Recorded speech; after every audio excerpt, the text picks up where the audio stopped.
Ok. Donc aujourd'hui, on va parler de la planification des cultures. Et on va parler aussi de comment mettre en place son jardin. Voilà, déjà dès le départ.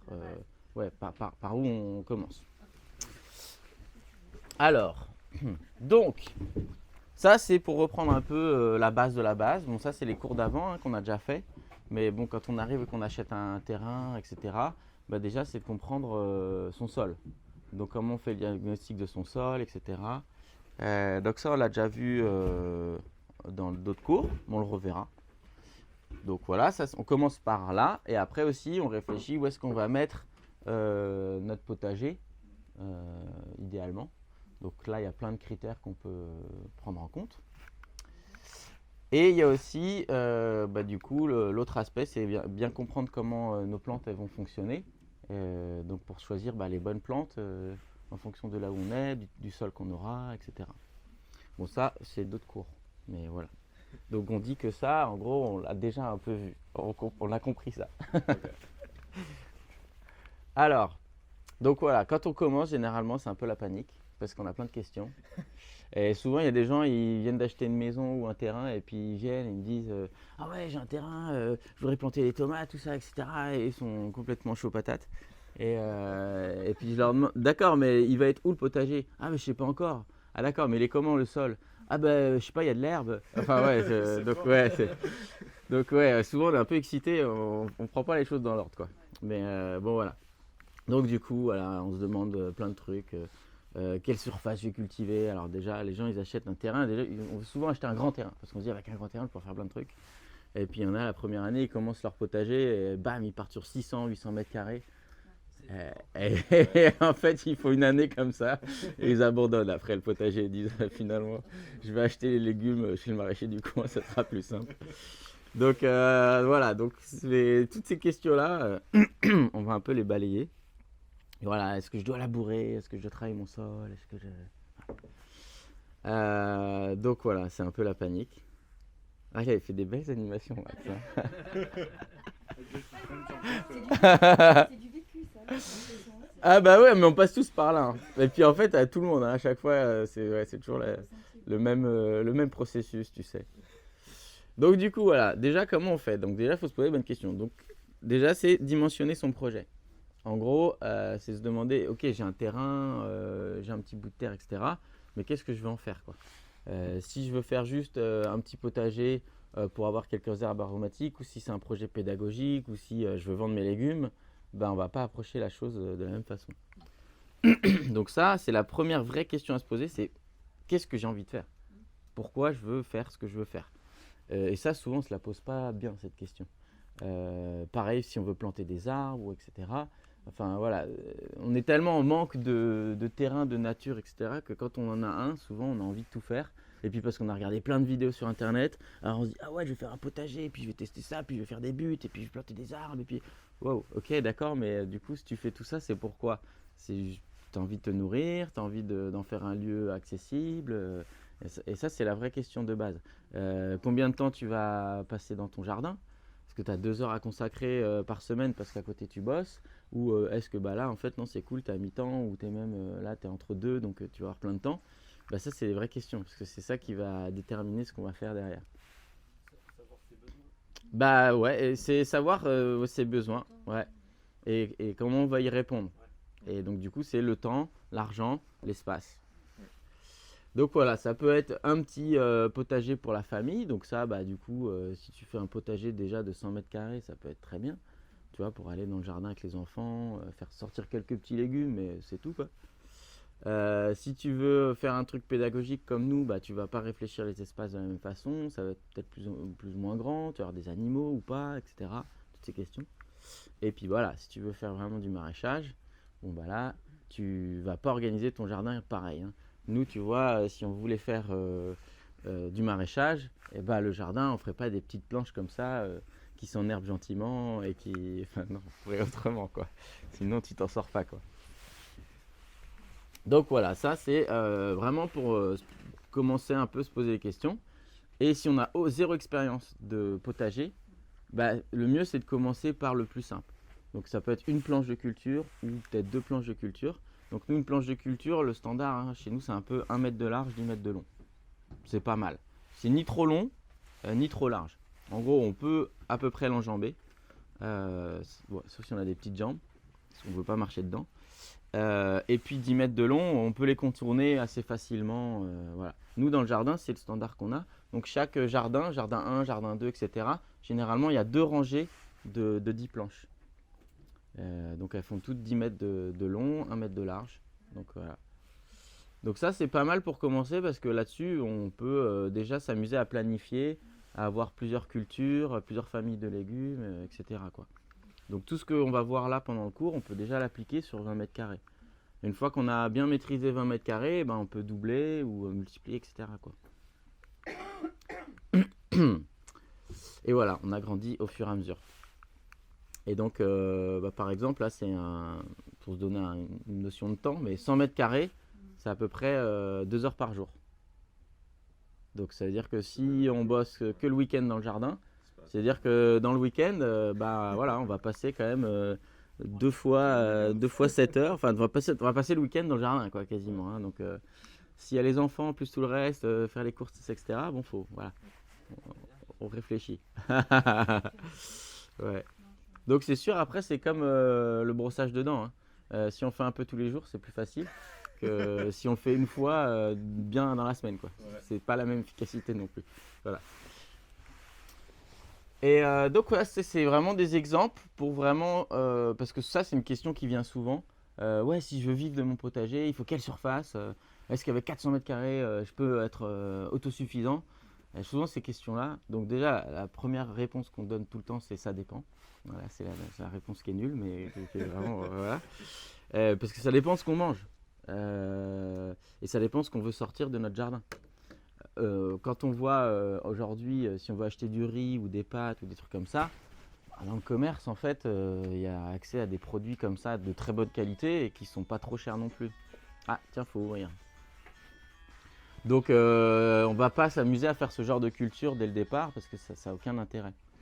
Par contre, tout ce qui va être des cultures fraîches comme des salades, des aromatiques, des choses comme ça, même des tomates, des courgettes, bon bah là c'est intéressant parce qu'on va avoir des produits de bonne qualité et donc qui sont accessibles et qui vont nous demander un peu de temps de travail, mais le résultat il vaut le coup, quoi. Et ça par contre effectivement, si tu achètes des vraies belles tomates sur le marché, bah, tu le sens passer, quoi. Donc voilà, ça peut être aussi une façon de réfléchir, de dire ok. Et il y en a par exemple, ils adorent les patates, bah ouais, ça vaut le coup de se faire un beau champ de patates par exemple. Donc du coup, bah, pour commencer, donc entre 20 et 50 mètres carrés, c'est bien pour déjà commencer à planter ses cultures. Là, quand on commence, ce qui est pas mal, c'est aussi de partir avec des plants. On va aller acheter des plants chez un pépiniériste à côté. On va installer ses plants. Donc déjà, on passe l'étape de faire ses plants, et faire germer ses graines, etc. Et ça permet déjà de maintenir les cultures et de faire tout le cycle et de comprendre. Puis souvent, bah, au moins on a les récoltes. C'est un peu plus satisfaisant et ça motive pour la suite, quoi. Entre 50 et 100 mètres carrés, on commence déjà à produire des choses, quoi. Pour donner un exemple, donc le jardin 1 qui est là avec les 20 planches de 10 mètres carrés là. Donc on voit là, ça sera à peu près la moitié de cet espace déjà. Donc c'est un grand carré, mais ça reste accessible, quoi. Et après au-dessus, bah là voilà, déjà vous imaginez un jardin, le jardin 1 tout seul. Et là par contre, vous pouvez commencer à vraiment vous nourrir dessus, quasiment toute l'année, si vous gérez bien votre rotation des cultures. Mais tu travailles tout le temps parce que c'est... Par contre, tu travailles tout le temps, ouais, c'est ça, ouais. Salut Amine. Ah bah c'est dimanche, hein. Voilà. Et effectivement, après, plus on va monter dans la surface, plus on va utiliser des techniques différentes, plus efficaces, et aussi des outils. Donc on va s'outiller différemment. Par exemple, l'arrosage, dès que vous allez passer au-dessus de 400 mètres carrés, bah, vous pouvez commencer déjà à réfléchir à de l'arrosage automatique. Parce que tout arroser à la main, rien que l'arrosage, en fait, ça va vous prendre 2 heures par jour. Donc en plus, il faut s'occuper des cultures. Ouais. Donc si vous gagnez du temps sur l'arrosage, bon bah c'est un investissement, mais après Mais c'est pas c'est- linéaire, ça monte pas les heures que tu dépenses dans ton jardin avec le taille. C'est pas linéaire. non, c'est pas du tout linéaire. Et surtout par rapport aux techniques que tu utilises. Ouais. Si tu utilises des bonnes techniques, tu peux être très efficace sur des plus grandes surfaces. Parce que du coup, tu vas faire des grandes lignes d'une seule culture, ou etc. Même si tu les intercales, tu regardes tes associations. Mais là, voilà, tu commences à rentrer presque dans du semi-pro. Mais si tu vas dans les jardins partagés autour de Montpellier et que tu vas voir des parcelles avec des petits papis là, qui font du jardin depuis 30-40 ans, eux, c'est incroyable. Ils sont ultra organisés, quoi. Et ils sont trop efficaces. Alors que tu les vois, ils sont là tout voûtés et tu te dis, waouh, ouais. En fait, quand ils vont dans le jardin, ils font pas semblant. Eux, en 2 heures, ils t'ont plié ce que toi, tu ferais peut-être en 10 heures. Parce qu'ils savent comment exactement, tac, tac, tac, tu vois. Donc ça, la technique joue aussi, quoi. Excuse-moi, juste là, tu parles des surfaces Ouais. cultivées, sans les espaces.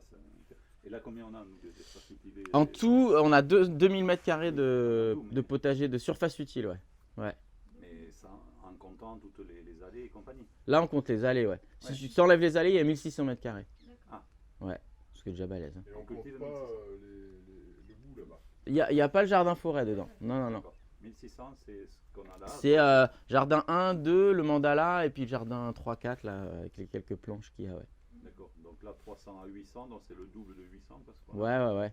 Donc là, tu vois, déjà, Et ouais. ça, c'est l'autonomie alimentaire pour combien de personnes? Pour une famille? Pour une famille, ouais. D'accord. Alors là, pour une famille, déjà à 400 m², tu peux y être, hein, facilement. Ça dépend que ce que tu sors. C'est ce que je disais. Si tu achètes tes céréales et tes trucs à côté, tous les féculents, là, tu es carrément autonome avec 400 m². Mais ça dépend ce que tu manges. Ça dépend si tu mets des fruitiers aussi. Donc voilà. Il y a ces questions-là qui rentrent. Mais ouais, au-dessus de 400 m², vraiment déjà, ça crache, hein. Donc il faut bien réfléchir comment tu fais tes cultures, parce que si tu mets des choux par exemple, faut que tu aies bien choisi différentes variétés de choux qui vont sortir au fur et à mesure, parce que si tu as tous tes choux qui arrivent en novembre ou en décembre, tu te retrouves avec 20 choux. Bon bah là c'est cool, mais donc tu vois, vaut mieux essayer d'avoir des variétés qui vont s'étaler dans le temps, donc tu réfléchis aussi comme ça quand tu as ton potager pour te nourrir. Et après, dans les techniques, bah voilà, il y a plein de techniques différentes. Donc ça, c'est les petits carrés potagers. Ça, c'est un peu les techniques dans les jardins de moines qu'on trouve. Et on voit, bah, ce qu'ils font, c'est qu'ils tendent même des ficelles. Et dans chaque petit carré, sous-carré, il y a une culture. Et eux, c'est comme ça qu'ils vont gérer leurs associations. Alors, ça peut être très joli. C'est dur à maintenir dans cet état, hein. Vraiment, ça demande du boulot. Et puis, il y a ce côté très... Voilà. Ça, c'est plutôt le jardinage classique en pleine terre. Donc là, on voit, hein, on a préparé une grande surface. Donc ça, jardinage à la pépé, typiquement. Ils arrivent avec le motoculteur. Hop. Et bon, c'est pas le mieux parce que quand même, ça défonce bien le sol. Mais quand on a une terre comme là, celle qu'on voit, qui est vraiment bien belle, bon, le petit motoculteur à 5 cm, ça va pas lui faire trop de mal à la terre. Et l'intérêt, c'est qu'on voit, c'est que ça va s'enherber que sur l'extérieur. Et donc, du coup, on a moins de corvées de désherbage, etc. Et puis, pour circuler, on pose des planches et puis on peut marcher au milieu, installer ses cultures. Donc, souvent, les gens qui font du potager depuis très longtemps, j'utilise ces techniques-là parce qu'en fait, c'est assez efficace. On n'a pas forcément un sol vivant comme nous on l'a, on n'a pas les techniques de paillage, mais on peut ramener ça dans ces techniques-là aussi, quoi. Voilà, ça peut faire des choses très jolies. Bon là, franchement, je sais pas où on est en Normandie, tout est vert là. Ouais. C'est pas chez nous ça. Ça chez nous, tu t'oublies, c'est jamais comme ça. Voilà, ça c'est là, ouais, typiquement, ça c'est les petits jardins normands avec les petits murets. Donc ça c'est intéressant, on voit, hein, souvent ce qui est fait dans ces jardins-là, il y a beaucoup de murets en pierre. Donc voilà, c'est que ça permet déjà de surélever les cultures. Et en plus, les murs de pierre, ils vont chauffer les cultures. Donc ça permet d'allonger la durée des cultures, etc. Il y a beaucoup de réflexions, hein, quand on voit comment ce qui était fait avant. Là, on voit au fond la petite serre qui est orientée avec les fenêtres qui sont un petit peu penchées. Donc pour que le soleil de l'hiver rentre bien dedans, chauffe la serre. Enfin, voilà, ça c'est super, quoi. Là, on voit aussi un petit châssis pour faire une couche chaude. Ça évite les sangliers aussi. Aussi, ah ouais, bah oui, ça c'est sûr. Mais c'est vrai que c'est chouette ça, c'est beau ça. On voit ça, c'est un jardin qui a été cultivé pendant des années. C'est Mm. très beau. Donc ensuite, comment on choisit donc l'emplacement de son jardin, où est-ce qu'on va mettre son potager? Bah, ça, il y a plusieurs critères. Déjà, si on sait que c'est des cultures potagères, donc on va passer pas mal de temps dedans, bah, le but, c'est pas de le mettre à l'autre bout du terrain. Donc là, faut essayer de... Voilà, faut voir avec la famille, parce que bon, on veut pas le mettre trop près, parce qu'il y en a, ils vont aimer avoir un jardin d'ornement, et ils veulent avoir la petite terrasse devant. Bon, donc ça, faut un peu réfléchir, mais effectivement, plus votre potager il se rapproche de l'habitation, plus vous allez spontanément aller dedans, et plus ce sera facile d'aller travailler dedans. S'il y a des cultures, par contre, comme des pommes de terre ou des céréales, des choses comme ça qui demandent moins d'entretien, bah, effectivement, on peut les mettre plus loin, on a besoin de moins y aller. Donc ça, c'est le principe des zones qu'on retrouve beaucoup en permaculture, mais qui est complètement logique. L'eau, c'est la première question à se poser. Est-ce que sur mon terrain, j'ai accès à l'eau? Est-ce que c'est un puits? Est-ce que c'est un forage? Est-ce que c'est l'eau de pluie? Est-ce que c'est l'eau de ville? Donc avoir plusieurs sources d'eau. Généralement, il faut au moins en avoir deux. Parce que si jamais il y en a une qui ne marche pas, parce que sans eau, on ne fait rien du tout. Donc si vous achetez un super grand terrain au fin fond des Cévennes, mais qu'il n'y a pas d'eau, il n'y a pas de source, il n'y a pas de forage, bon réfléchissez quoi. Parce que faire un forage, trouver l'eau, ça peut vite coûter des milliers d'euros. Et donc ouais, ça c'est une très bonne question à se poser. Et ensuite, regardez bien l'ensoleillement de votre parcelle. Donc comment vous êtes orienté par rapport au sud? Est-ce que vous êtes sur un versant descendant ou est-ce que vous êtes dans le fond de la vallée? Et puis dans votre terrain, parce qu'il y a des terrains qui sont parfois un peu vallonnés. Et nous dans le sud ici, ce qu'on va appeler plein soleil, donc c'est-à-dire orienté plein sud, bon, c'est pas forcément toujours un avantage. Parce que quand il fait soleil, chez nous, il fait très très soleil.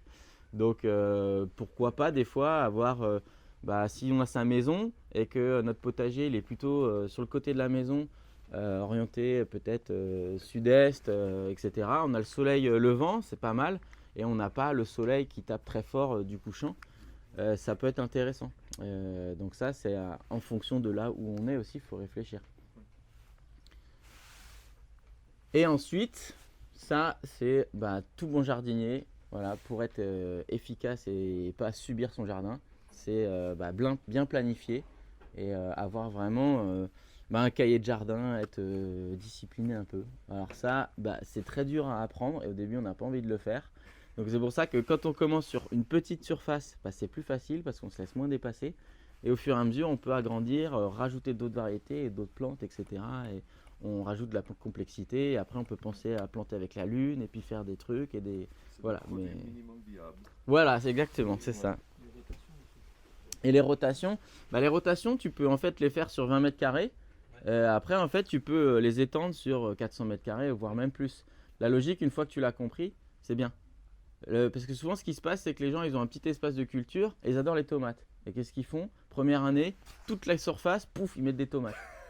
Alors, ils sont trop contents parce que le premier été, ils sont là, ils ont des kilos de tomates et ils disent c'est bon, je suis le king du potager, j'ai des maxi tomates. Et là, l'hiver arrive. Et puis ils se disent ah mais comment on fait en hiver, il y a quoi qui pousse? Alors ils se mettent à planter des courges en hiver parce que c'est ce qu'on mange en hiver. Puis en fait non, les courges ça pousse pas en hiver, ça pousse en été, c'est raté. Et puis en fait du coup ils ont rien en hiver et puis l'année d'après ils se disent je vais refaire des tomates. Mais donc du coup ils refont tout le temps les mêmes cultures sur la même surface et en fait c'est pas bon, voilà. Donc voilà. Donc pour pas faire ça, je vais vous montrer comment on fait justement. Donc ça, c'est un exemple, par exemple, d'un potager qui a été bien planifié, qui est bien diversifié. On voit plein de cultures différentes. Et en fait, on a souvent cette idée que, par exemple, en permaculture, effectivement, on mélange les cultures, il y a toutes ces associations, voilà. Ça ne veut pas dire forcément que ça va être un bazar. D'ailleurs, quand on va dans le jardin, on voit bien, chaque plante, généralement, il y a une thématique. On voit une plante qui ressort, il y en a d'autres qui sont associées, etc. Mais ça peut se faire en ligne. Là, on peut voir, là, il y a des rangées de haricots, des rangées de salade, des rangées d'épinards, des rangées de choux, et ainsi de suite. Et ça, c'est des plantes qui sont associées. Même si elles ne sont pas mélangées entre elles, comme les rangées sont les unes à côté des autres, elles vont s'apporter des bénéfices aussi. Et donc ça, c'est une façon d'avoir des associations de cultures, mais de façon efficace et productive. C'est beaucoup plus facile d'aller récolter et de travailler parce que quand vous mélangez toutes vos cultures, bah, il y en a, elles vont arriver à un certain stade, d'autres elles sont à un autre stade, et plus vous allez les mélanger entre elles, bah, plus ça va être compliqué de faire des soins et de l'entretien de vos cultures quand elles sont toutes mélangées. Donc du coup, pour planifier ces cultures, le premier truc à faire, c'est faire le point sur ce qu'on a envie de cultiver. Donc, et ce qu'on a envie de cultiver, bah, souvent c'est ce qu'on a envie de manger. Ça paraît con, mais en vrai, quand on commence des fois, on va sur Cocopelli, on regarde toutes les graines, et on se dit « Ah, ça a l'air trop bien, ça a l'air trop bien !» On se met à acheter plein de trucs et tout, et on se met à planter plein de graines, et en fait, il y a des choses, bah, on ne les mange pas du tout. Si vous n'aimez pas les blettes, mettez pas des blettes. Même si ça pousse très bien et c'est beau et c'est coloré, il y en a des jaunes, des rouges et tout. Si vous ne les mangez pas, en fait, voilà. Donc, ouais. Donc avant tout, pour se donner aussi envie d'aller dans le jardin, bah, c'est vraiment cultiver des trucs qu'on aime, quoi. Donc c'est sûr, voilà, les tomates ça marche bien, les courgettes ça marche bien, souvent les gens, voilà. Ensuite, bah, du coup, une fois qu'on a un peu sélectionné ce qu'on avait envie, il va falloir aussi quantifier. C'est-à-dire bah, sur l'année, se dire bah, moi j'aimerais bien manger tant de trucs, et bah, ça représente combien de plants, combien de place dans le jardin, et du coup bah, on peut estimer le nombre de graines qu'on va avoir besoin. Parce que derrière on va aller acheter nos semences ou nos plants, et quand vous allez commencer à acheter vos graines, et que vous voyez qu'un petit sachet de graines qui fait 0,5 g, ça peut coûter 3,50 €, 4 €, bon, bah du coup vous n'allez pas acheter des gros paquets de graines, quoi. Et donc, il faut bien réfléchir. Donc ça, bah, pour faire ça, c'est déjà avoir bien sélectionné avant et avoir bien quantifié. Et puis les acheter en avance. Donc en avance, c'est-à-dire, bah, par exemple, là, c'est le bon moment pour acheter ces graines. Ou par exemple, à la fin de l'été. Donc il y a des moments comme ça où c'est un peu creux dans le jardin parce que bah, les cultures sont là et puis il y a moins de choses à faire dedans. Et bah, c'est là où on se pose toutes ces questions qu'on est en train de voir maintenant. Et ensuite, si on est vraiment organisé, bah, ce qu'on peut faire, c'est qu'on peut faire un planning carrément à l'année. Alors ça demande soit des connaissances, c'est-à-dire qu'il faut connaître bah, quand est-ce qu'il faut faire les semis, etc. Nous, on a dans la boîte du jardin, là, on a plein de cahiers avec plein de plannings, des calendriers de plantation, quand est-ce qu'il faut commencer à faire telle culture, etc. Donc on peut le faire à la main et petit à petit bah, commencer à avoir ça dans notre tête. Mais maintenant, il y a même des outils sur internet qui vont tout seul, quoi. Il y a un site qui s'appelle permapot.fr, je crois que c'est permapot.fr. Vous allez dessus et puis vous sélectionnez les légumes que vous aimez bien. Vous sélectionnez où vous êtes en France et vous lui dites allez go. Et ah non, il y a même mieux, vous lui dites quand est-ce que vous allez dans le jardin. Est-ce que c'est le samedi, le dimanche? Est-ce que c'est un peu tous les jours? Et là en fait, il vous fait un planning à l'année de tout ce qu'il y a à faire dans le jardin, avec tous les légumes que vous voulez, etc. Est-ce que c'est bien fait aussi? Ouais, en plus c'est bien fait. Okay. Franchement, c'est bien fait. Tu peux même rajouter après d'autres actions que tu fais toi dans le jardin. Enfin, c'est incroyable, quoi. Okay. Et c'est gratuit. Voilà. Donc maintenant, il y a des outils qui prennent toutes ces données pour vous. Et bon, c'est bien hein, quand même. Hein. Voilà. Et ça permet vraiment de s'organiser, quoi. Après, l'idée, c'est d'essayer de respecter ça. Bon, ça, c'est une chose, hein, parce que ça va vous donner les actions à faire.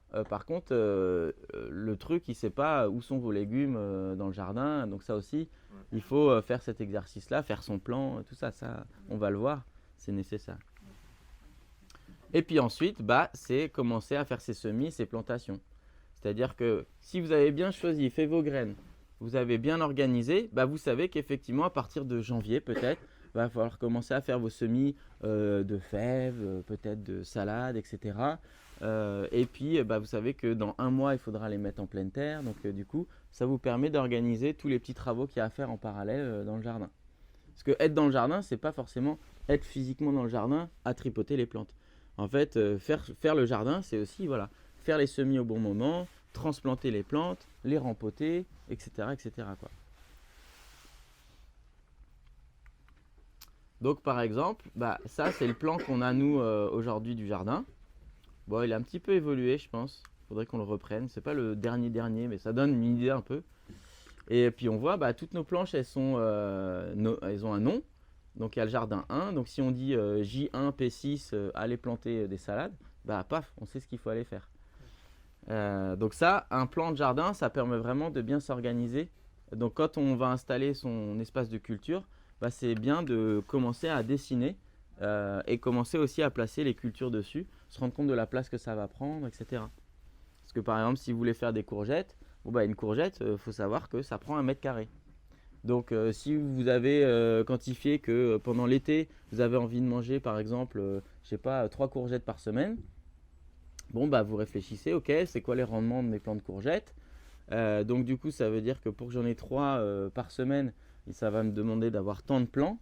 Et puis un plant de courgettes, il va donner que pendant 1 mois et demi. Donc du coup, ça veut dire qu'il va falloir que j'en plante au fur et à mesure toutes les 2 semaines. Et donc du coup, on va réaliser ces semis et ces plantations comme ça, décalées dans le temps, pour pouvoir installer ces plantes au fur et à mesure et avoir ces récoltes au fur et à mesure. Voilà, c'est ça vraiment la planification.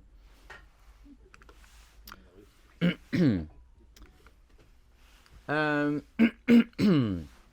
Donc ça c'est ce qu'on a au tout début quand on a, bon, non, la première année quasiment, ouais, on avait à peu près 800 m² avec le jardin 1, le jardin 2. Et donc bah, si on a une surface, c'est un exemple de 800 m², nous généralement quand on va faire un plan, on va essayer de le diviser en 4. Voilà, c'est plus simple, vous allez voir pourquoi derrière. Mais c'est une des façons les plus simples, c'est vous prenez votre espace de culture que vous avez et vous le découpez en 4. Donc vous allez créer 4 jardins dedans. Pourquoi? Parce qu'en fait, ça va vous permettre d'avoir un aspect évolutif dans votre jardin et aussi derrière de pouvoir répliquer ce que vous avez fait sur une année. Et si ça a bien marché, vous allez pouvoir l'étendre sur une autre parcelle et ainsi de suite. Et ça vous permet d'apprendre et petit à petit de monter en puissance. Donc si vous avez une surface de 800 m², vous commencez par 200 m². Donc la première année, vous allez installer des cultures dans une parcelle. L'autre parcelle, vous n'allez pas la laisser comme ça tranquille. Vous allez peut-être faire un semis d'engrais vert ou je sais pas, faire des buttes, la pailler, enfin faire quelque chose. Vous allez préparer au moins le sol. Mais vous la laissez tranquille et vous attaquez surtout à une des parcelles. Et après, l'année d'après, on pourra s'attaquer à la deuxième parcelle et la première parcelle. Soit on lui fera aussi des engrais verts ou elle sera en rotation sur une autre association de culture, etc. Donc quand on a un espace, on ne fait pas tout l'espace d'un coup. C'est ça en gros l'idée. Donc ça, pour vous donner un exemple, vous l'avez peut-être déjà vu, c'est le plan d'assolement qu'on a. Je vais aller le chercher.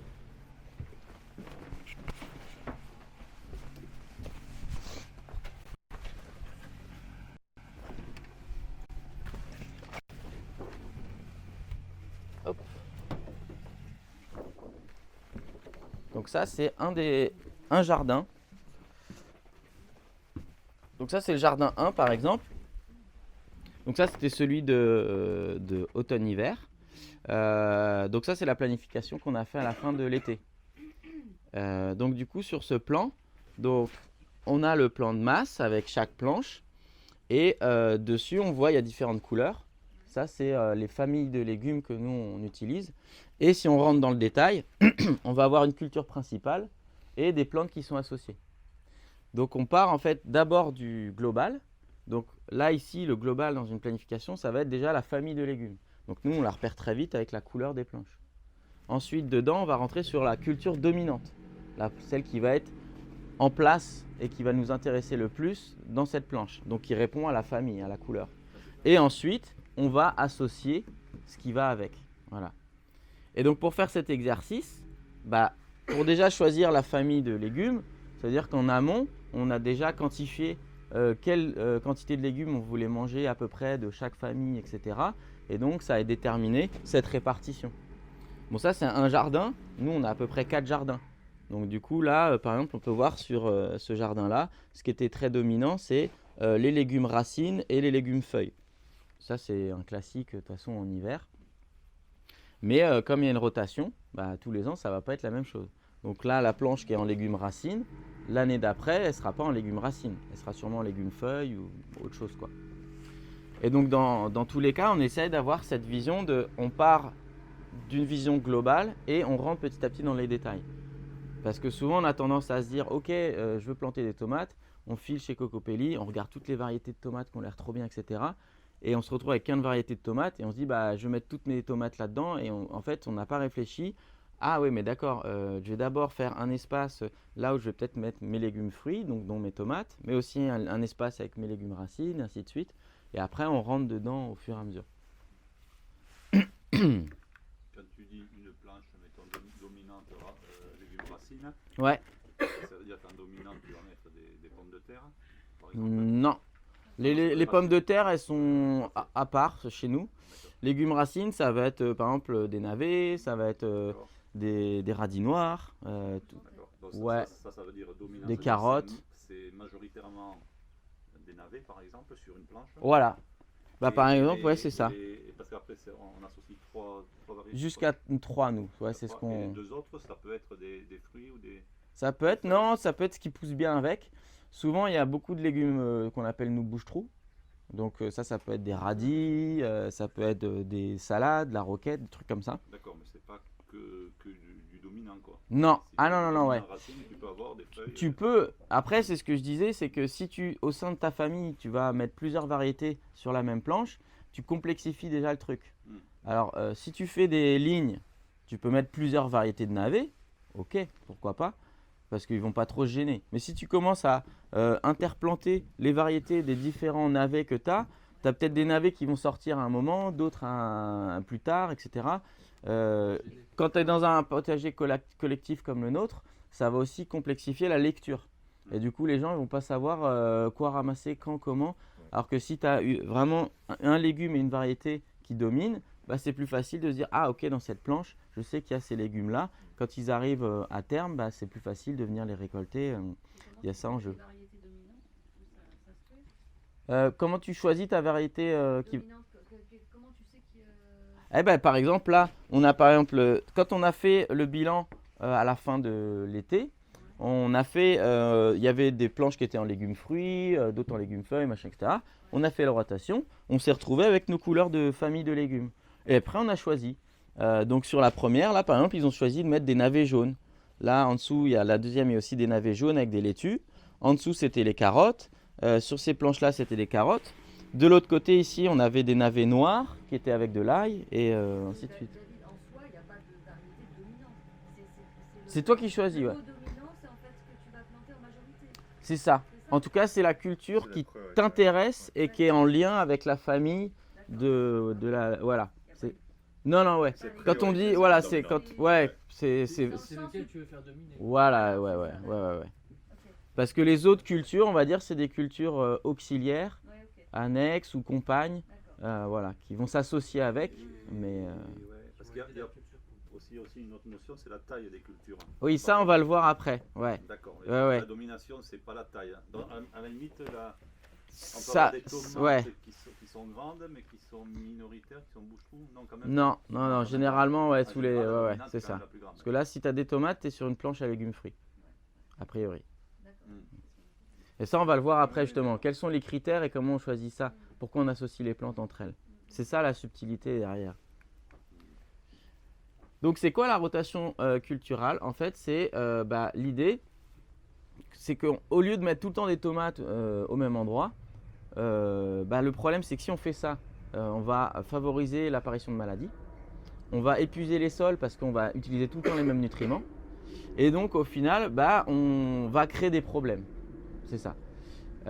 Parce que dans la nature, une forêt, c'est diversifié. Donc, naturellement, il y a plein de plantes qui poussent entre elles. Donc, si on n'applique pas ça dans notre jardin, on va créer des problèmes. Donc, quand on fait des grands champs en monoculture, c'est ce qui se passe partout dans l'agriculture conventionnelle, même bio, enfin, c'est plus simple. Quand même, ils ont un système de rotation de culture.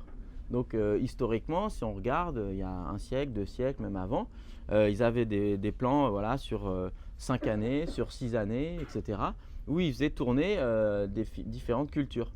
Alors aujourd'hui, les rotations de culture, maintenant, malheureusement, elles tournent des fois que sur deux cultures. Ils vont faire par exemple maïs, céréales ou Et bah, c'est un peu gênant parce que bah, là, il n'y a pas beaucoup de diversité. Et en fait, au final, on va quand même épuiser les sols. Et c'est pour ça qu'on utilise aussi beaucoup d'engrais, etc. C'est parce qu'on fait moins bien nos rotations. Alors c'est plus simple, et puis parce que bah, on va choisir des cultures qui vont être rentables, mais au final, on appauvrit les sols. Des fois, des jachères, non? Bah, les jachères, aujourd'hui, c'est très rare, quoi. Ouais. Avant, il y avait, dans chaque plan, il y avait une jachère. Il y avait une année, une saison, on était en jachère. C'est quoi, le jachère? Jachère, ça veut dire que tu laisses ta terre au repos. Ok. Donc tu peux simplement peut-être mettre une culture, Ouais. je sais pas, des moutardes ou quelque chose comme ça, mais pas pour les cultiver, juste pour laisser ta terre là. Et ouais. Ok. Donc ça, historiquement, ça se faisait beaucoup. Et parce que ça a le bénéfice aussi de nettoyer ta terre. Par exemple, si tu as des maladies ou tu as eu des ravageurs, entre guillemets, donc des insectes qui sont installés, qui ont pas mal attaqué tes cultures, tu laisses passer une année tranquille, et bah voilà, toutes tes bestioles, ça se trouve, si l'hiver est assez froid, elles vont disparaître. Et si tu as des maladies, bah, elles ne vont pas se répliquer. Donc voilà, il y avait cet intérêt dans la jachère. Maintenant, c'est moins rentable parce que c'est pas vraiment. Bah, c'est ça, si tu laisses ta terre comme ça, bah, en fait, voilà, il y a une question, ah bah ma terre, elle produit pas. Alors qu'en fait, elle produit. Elle va produire soit du sol, Ouais. ou produire au moins quelque chose de sain. Mais C'est un peu vision à court terme. exactement, Ouais. c'est ça. Ouais. Et donc les avantages de la rotation, donc ça va améliorer la structure du sol, ça va améliorer la fertilité du sol, et ça va aussi voilà, améliorer la résistance aux maladies, aux ravageurs. Donc ça, je vous l'ai expliqué pourquoi, mais voilà. C'est les trois principaux intérêts. Donc comment on fait une rotation? Nous, on a choisi un modèle assez simple, mais dans tous les cas, on conseille à tout le monde de partir sur un modèle simple. Et un modèle simple, c'est quoi? Ben, c'est soit un cycle de 4 ans. Donc, si vous vous êtes dit, la première année, je vais mettre que des tomates, c'est un choix, très bien. Vous mettez que des tomates, bon, bah, la saison d'après, vous ne mangerez pas de tomates. Vous mangerez des légumes racines ou des légumes feuilles, voilà. Donc, vous aurez à chaque fois un jardin un peu monofamille. Pourquoi pas? Bon, après, si vous êtes malin, vous pouvez séparer votre jardin en 4 et puis avoir chacune des familles. Bon. Et après, l'autre modèle que nous on utilise, c'est d'avoir 4 catégories de légumes ou familles de légumes. Voilà, ça c'est assez intéressant. Donc ça, c'est vraiment le plus simple. Et c'est quoi ces familles de légumes que nous on utilise? Alors, on les verra après. Mais là, c'est pour vous montrer en gros comment ça fonctionne. Donc, vous voyez, vous pouvez très bien prendre votre jardin, vous le divisez donc en 4. Et vous avez 3 planches de culture qui sont à une famille, 3 planches pour une autre famille, et ainsi de suite. Et l'année d'après, qu'est-ce qui va se passer? Cette famille de légumes, vous la faites descendre sur cette planche-là, celle-là sur celle-là, celle-là sur celle-là, et celle qui est en bas, elle remonte en haut. Et donc, si vous faites ça sur 4 ans, ou 4 saisons, parce qu'en fait, nous, on a de la chance à Montpellier, on cultive printemps, été et automne-hiver. Donc, en fait, on arrive à faire 2 rotations par an. Si vous êtes dans un climat un peu plus rude, ou si vous n'avez pas envie de faire le jardin d'hiver, ce qui se fait beaucoup, du coup, votre plan, il sera sur 4 ans. Nous, notre plan, il est sur 2 ans. Donc, si tu fais bien ta rotation, en vrai, tu peux te poser la tête et te creuser la tête vraiment bien une année. Tu fais ton plan, tu planifies sur 2 ou 4 ans, et ensuite, tu as juste à suivre ton plan d'action et tu n'as pas besoin de le changer. Donc, les pépés qui font le jardin depuis 30 ans, c'est ce qu'ils font. Eux, ils ont leur plan d'action dans la tête, ils savent ce qu'ils doivent faire au jour le jour, ils ne changent pas. Et c'est justement un peu problématique parce que les saisons, elles changent tout le temps maintenant. Ouais. Et donc, des fois, ils se retrouvent un peu dans la panade. Et ils se disent, ah ouais, ils ont commencé leur semis pour faire les tomates, machin, etc. Et en fait, cette année, il y a un froid qui arrive très tard ou un gros redoux. Et en fait, c'est ça qui est compliqué. C'est qu'aujourd'hui, maintenant, il faut vraiment s'adapter avec chaque saison, comment elle vient. Donc, ça demande aussi d'avoir de la souplesse. Mais le principe, c'est ça. Vous séparez vos espaces, par exemple, en 4 et vous allez faire tourner votre espace. On pourrait faire complètement autrement. On pourrait se dire, ça, je vais faire famille 1, famille 2, famille 3, famille 4. Et je recommence famille 1, famille 2, famille 3, famille 4, et ainsi de suite. Ça dépend en fait après comment on veut avoir un espace esthétique, comment on veut que les choses s'intercalent et tout quoi. Mais par contre, il faut avoir un espace entre les planches. Et sur une planche, est-ce que tu pourrais faire 2 deux parties. Oui, tu pourrais aussi couper dans ce sens-là. Ouais, c'est complètement À possible. droite, Ouais. partie 1, à droite. Tu peux très bien sur une planche faire 1, 2, 3, 4, ouais. Tu veux faire ça. Et ensuite répéter ici, faire 4, 1, 2, 3. Et tout est possible. Ouais. Mais du coup, ça complexifie. C'est-à-dire que là, l'intérêt, c'est que tu peux faire des rangées, en tout cas des lignes qui sont thématiques. C'est plus facile de s'y retrouver. Si tu fais à l'intérieur de tes planches de culture, c'est un peu plus complexe. Mais si tu n'as que 20 mètres carrés, bah, tu vas le faire comme ça de toute façon, parce que c'est plus simple, tu n'as pas le choix. Et puis c'est petit. Du coup, les ravageurs, ils vont facilement aller d'une planche juste à côté, ouais. Bah, C'est sur la même planche. ouais, quand c'est sur la même planche, ça va peut-être un peu plus. Ils seront plus confus, peut-être. Mais c'est vrai que dans l'idée, quand tu regroupes comme ça tes planches, tu peux avoir aussi peut-être plus de problèmes. Mais c'est pour ça que là, quand c'est une catégorie, une famille, ça va pas forcément être la même plante ou la même variété. Quand tu dis famille, en fait, là c'est famille annuelle. C'est ce que tu mets sur une. C'est ce que toi, tu as choisi comme catégorie pour séparer tes plantes, en fait, que tu vas utiliser. Parce que. Là, on va les voir après, nous, celles qu'on utilise. J'ai pas compris. Ouais. Je te pose une petite question. On est d'accord que tous les 4 ans, enfin tous les ans, on doit changer avec une rotation de 4 ans Ouais. pour revenir au même endroit. Ouais, c'est ça, pour qu'à l'année 5, tu reviennes au même endroit. Ouais. Et on a aussi des variétés qui ont des affinités et qu'on met à côté.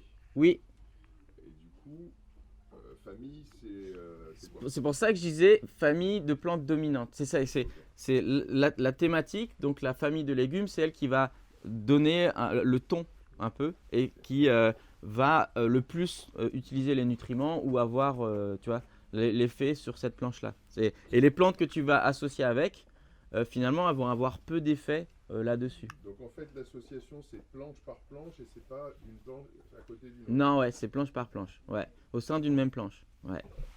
Et par contre, pour l'histoire des ravageurs, si on prend par exemple le mildiou, c'est un Ouais, champignon, ouais. c'est considéré comme un ravageur. C'est une maladie en tout cas, ouais, C'est qui une est. maladie. Salut. Donc, de faire la rotation, tu évites de reporter le mildiou d'une année Ouais, sur l'autre, c'est enfin, ça. d'un cycle sur l'autre. Ouais.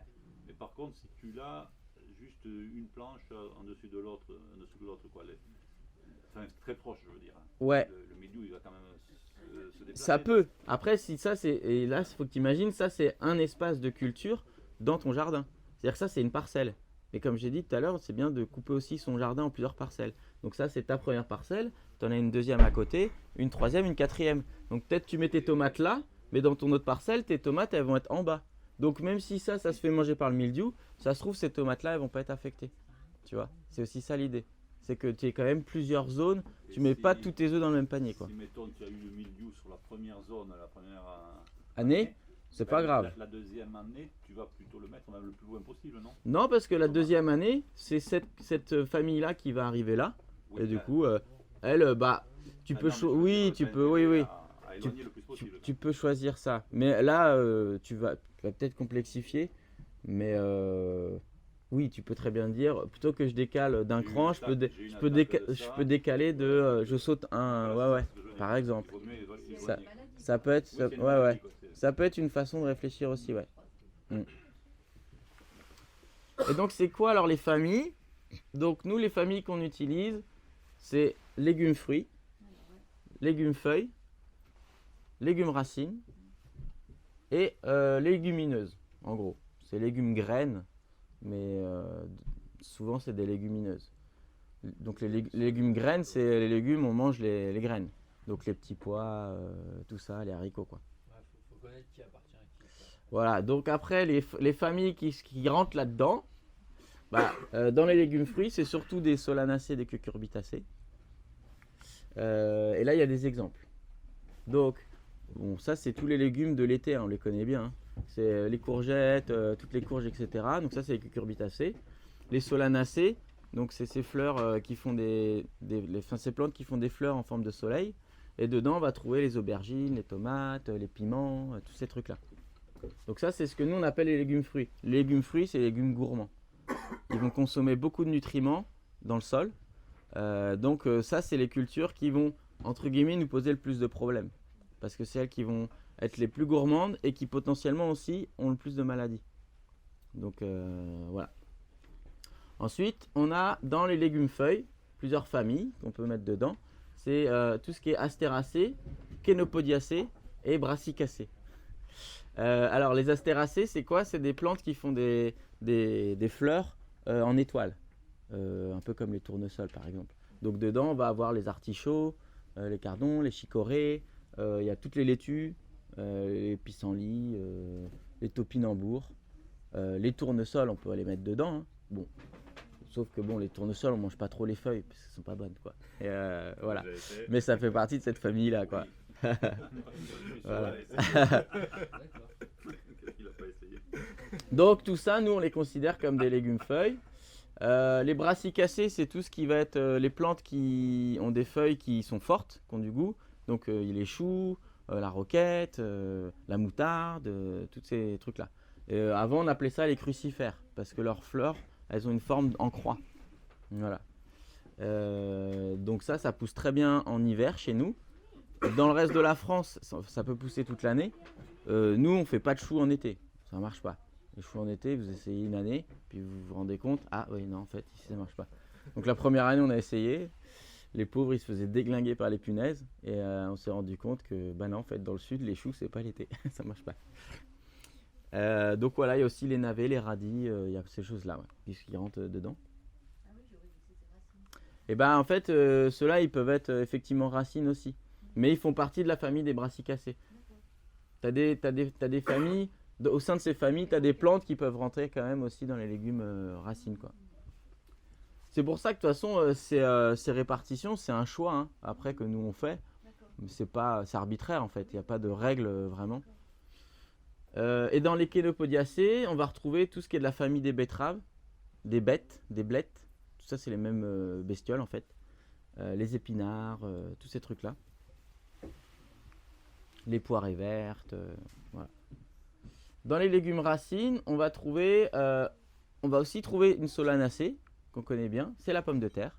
Donc la pomme de terre, c'est la même famille que les aubergines, les tomates, etc. La pomme de terre fait des tomates, mais c'est pas ça qui nous intéresse. Elle va faire des fleurs en étoile aussi, et si on les laisse faire, elles vont nous faire des petits fruits qui ressemblent à des tomates, qui sont très toxiques. Voilà. Mais donc voilà, Solanacées, c'est une famille de plantes qui est toxique dans tous les cas. Il y en a certaines qu'on a adaptées qui sont un peu moins toxiques et qu'on mange. Et puis nous aussi, on s'est adapté aussi à ces plantes-là. Mais les tomates et tous ces trucs-là, si vous les mangez vertes par exemple, ça ne passe pas très bien souvent derrière. Les apiacées, donc ça c'est toute la famille voilà, des carottes, les céleris, les panais, les fenouilles, tous ces trucs qui sentent fort. En fait, tout quand vous frottez les feuilles, vous le sentez, hein, cette famille de légumes, elle est facile à trouver. Et après, les aliacées. Et donc là, c'est ail, poireaux, échalotes, tous ces trucs-là. Oignons. Donc voilà. Ça, c'est ce qu'on va mettre, nous, faire rentrer un peu dans la famille racines. Et les légumineuses, bah là, c'est tout ce qui va être des fèves, des haricots, des pois, tout ce qu'on mange les graines. Donc nous on utilise ces 4 familles de légumes. On pourrait vraiment faire d'autres choix. Mais nous le choix qu'on a fait là-dedans, c'est surtout aussi par rapport à l'effet qu'ils vont avoir et l'interaction qu'ils vont avoir avec le sol. Donc légumes fruits très gourmands, potentiel de maladie aussi voilà, qui est important. Légumes feuilles, c'est plutôt assez léger dans le sol, ça ne va pas trop attaquer. Et puis ça ne va pas prendre les mêmes nutriments et pas surtout au même niveau dans le sol. Légumes racines, pareil, là le système racinaire n'est pas le même. Ils vont utiliser des nutriments pas du tout au même endroit et souvent c'est très localisé. Les légumes fruits, ils vont beaucoup se répandre, ils vont utiliser un grand espace. Légumes racines, c'est à un endroit et ça va aller chercher plus profondément.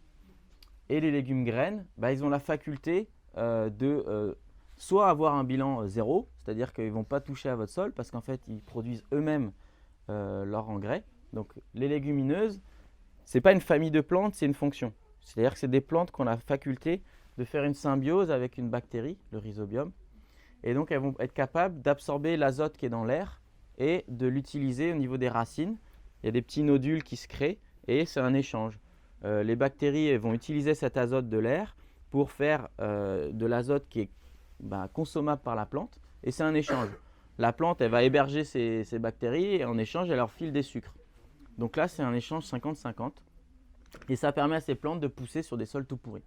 C'est pour ça que les lentilles, les pois chiches, tout ça, ça pousse sur des sols tout pourris. Et d'ailleurs, plus votre sol est pourri, plus cette symbiose va avoir lieu. Alors, au niveau des racines, il peut y avoir des symbioses aussi dans les mycorhizes, etc., avec les champignons. Là, c'est vraiment avec des bactéries. Ouais. Et donc, dans cette famille, il y a aussi des arbres. Hein. Il y a des arbustes, des arbres. Les coronilles, le bagnodier qu'on a, les élagnus, le robinier Fosacacia. Toutes ces plantes-là, c'est des légumineuses. Et donc, elles vont jouer aussi ce rôle-là pour accueillir la forêt. C'est-à-dire qu'elles vont avoir la capacité de préparer le sol et pourquoi pas même de l'enrichir. Alors, elles vont enrichir le sol que si on vient les tuer avant qu'elles aient eu le temps d'utiliser tout ce qu'elles ont amassé. Parce que quand on leur laisse faire leurs graines, bah, ces plantes-là, elles vont utiliser toutes les protéines, tout ce qu'elles ont synthétisé dans leurs racines pour le mettre dans leurs fruits. Et c'est pour ça que d'ailleurs, on mange ces fruits-là et qu'on dit que souvent, les légumineuses, c'est plein de protéines parce qu'elles ont mis de l'azote dedans. Mais si on leur coupe la tête alors qu'elles sont juste en train de faire leurs fleurs, et ben là, tout l'azote qui est dans leurs racines, et ben il va rester là. Et donc là, effectivement, on peut potentiellement, localement, ramener de l'azote dans le sol. Donc, elles peuvent avoir aussi cette utilité. Donc, dans les engrais verts, on va les utiliser pour cette propriété. Donc, voilà, on voit qu'effectivement, ces familles de légumes, elles ne vont pas avoir le même impact sur le sol et elles ne vont pas interagir de la même manière. Et nous, c'est un peu pour ça qu'on les a choisis, parce qu'on était sur un cas de figure où notre sol, il était tout pourri. Et donc, on cherchait à régénérer le sol. Et donc, on a plutôt travaillé sur cet aspect-là. Si vous avez un sol qui est hyper fertile, en fait, en vrai, vous pouvez potentiellement faire tomate sur tomate sur tomate sur tomate sur tomate. Vous n'allez pas avoir de problème de fertilité. Par contre, vous allez peut-être avoir des problèmes de maladie. Donc là, vous allez peut-être quand même réfléchir à vos rotations pour éviter certaines maladies et effectivement peut-être bien travailler dans l'espace pour que voilà. Pareil, si vous avez plusieurs variétés de plantes, par exemple si vous avez plusieurs variétés de courges, en fait les courges, si vous les mettez trop près les unes des autres, elles vont s'hybrider. Donc si vous récoltez vos graines ou vous faites des graines, effectivement vous allez les éloigner le plus possible et donc vous allez peut-être réfléchir à vos rotations aussi selon ça, quoi. Donc ça c'est propre à chaque espace. Il y a un ordre qui est plus intéressant qu'un autre. On peut par exemple arbitrairement prendre cet ordre-là. Il est pas mal en fait cet ordre-là parce que légumes fruits, donc là il y a eu un peu, c'était lourd quoi. Légumes feuilles, ça repose un peu les sols. Légumes racines, ça va consommer à un autre endroit. Légumineuses, ça remet un bon petit coup de boost dans le sol. Et derrière, on peut repartir à des légumes fruits. C'est assez intéressant. À savoir, les patates qui sont là, elles peuvent être mises aussi à part. Parce qu'en fait, les pommes de terre, elles interagissent avec le sol d'une autre façon. C'est-à-dire que c'est des bonnes... elles vont bien préparer les sols. Comme elles ont tendance à aller se propager et faire des patates, elles vont bien décompacter les sols et préparer les sols. Donc des fois, on va les utiliser d'ailleurs pour commencer un potager. C'est-à-dire qu'on va préparer à peine notre terrain, on va jeter des patates, on met 50 cm de paillage dessus. Et en fait, elles vont pousser comme ça et elles vont aller explorer et un peu éclater votre sol. Et ça vous fait une culture en plus d'avoir préparé votre sol. Donc les pommes de terre, elles sont parfois sorties du système et utilisées à part. Et aussi parce que quand on va récolter les pommes de terre, il n'y a pas d'autre choix que de quand même un peu retourner le sol. Donc du coup, c'est pas forcément intéressant de toujours venir retourner son sol dans son potager. Et il y a des gens qui vont plutôt faire les cultures de pommes de terre à part sur une parcelle dédiée. Et parfois faire un coup de jachère, engrais vert, et ils vont changer comme ça une année sur deux et faire leurs pommes de terre un peu toujours au même endroit. Ça, c'est des choix. Il n'y a pas de bon choix. Hein. Si on résume, les racines, ça structure le sol. Elles peuvent structurer le sol parce qu'elles vont explorer et elles ont souvent des racines pivotantes, mais surtout elles ne vont pas utiliser les nutriments au même endroit. Elles ne vont pas utiliser les nutriments au même endroit. Parce qu'elles vont aller explorer plus profondément. Elles vont plus en profondeur. Ouais. D'accord. Les légumes feuilles, c'est plutôt assez superficiel comment elles explorent. Donc là, c'est tranquille, ouais. Ça repose. Les graines, elles enrichissent. Elles peuvent potentiellement enrichir, en tout cas, sinon ne pas avoir d'impact. D'accord. Et les légumes fruits, eux, par contre, ils pompent. Eux, ils pompent, ouais, clairement. D'accord. Et cette classification en 4 catégories, on le retrouve en biodynamie. C'est la même, non? Je sais pas, peut-être qu'il y en a. Ça, c'est un choix, mais. Le cadre de biodynamie te parle toujours de ces 4. Ah, bah ouais, oui. Il y a une les En tout autres, cas, ça veut ces dire- catégories de légumes, c'est assez classique, hein, on les retrouve un peu. C'est un modèle très simple.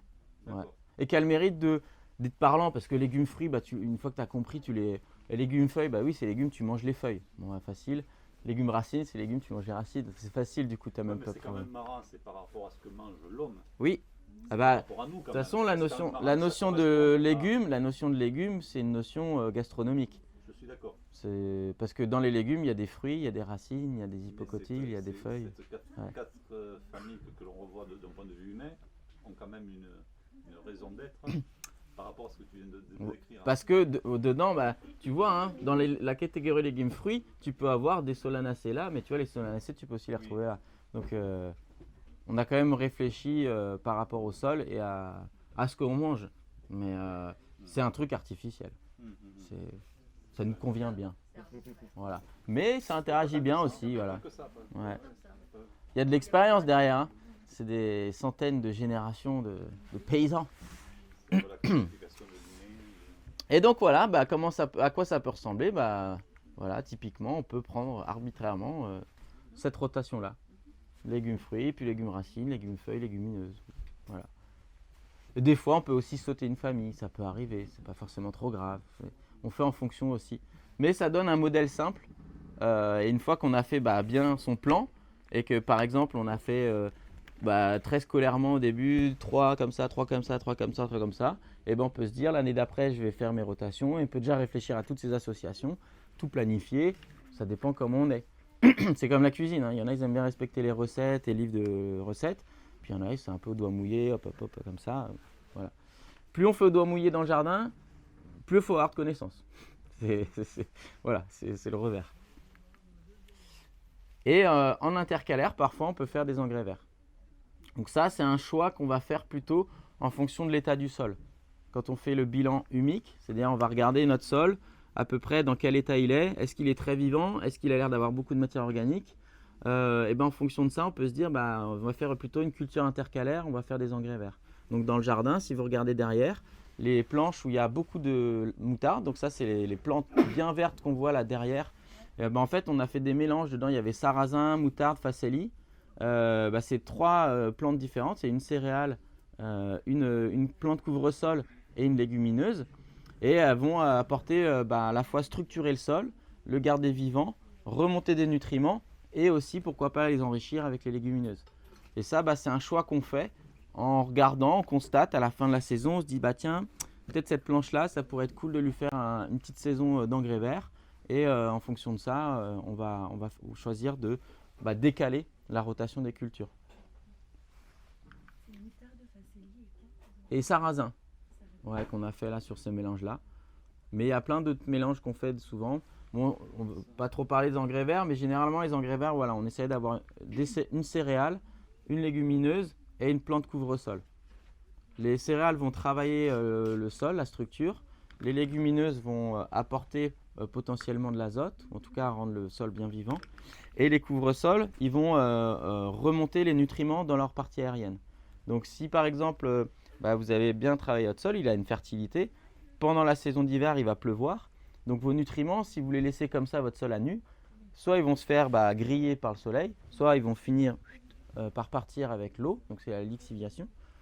Et si vous mettez une plante dessus comme une moutarde, elle va utiliser ses nutriments pour pousser, donc créer sa biomasse. Donc du coup, tous ces nutriments ils sont remontés en l'air.